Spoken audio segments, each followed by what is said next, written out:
There are a lot of them, and that's not unusual at this point before a trial. First of all, Brian Walsh's attorneys are asking the court to move the trial out of Norfolk County due to the intense media coverage of the case. Here's what a retired judge had to say about that.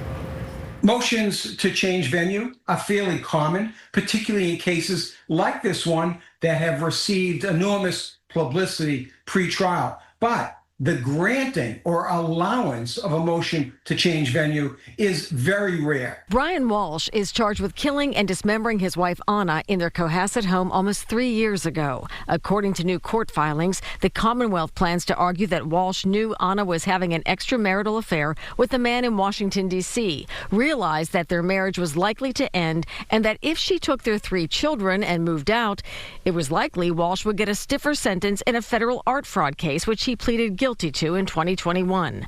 Prosecutors think Walsh wanted to use the kids as leverage to avoid jail time. Prosecutors plan to argue that Walsh also figured he would inherit a big life insurance payout if Anna was dead. To bolster their case, prosecutors plan to show text messages between Anna and her boyfriend and internet history from devices in Brian Walsh's home that include searches for divorce, including laws in Washington, D.C., information about the man Anna was having a relationship with in D.C., pornography involving a, quote, cheating wife, disposing of human remains, and how to use certain tools to dismember a body.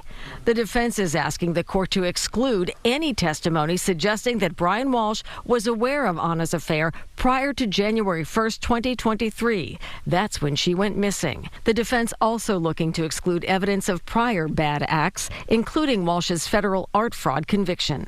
If the Commonwealth has motive evidence, they want to throw as much of it in as possible. And here you have motive evidence about the background, context, prior bad acts of Brian Walsh coming in direct conflict with his right to not be convicted of this crime because he happens to have done something else. So a judge is going to have a tough choice.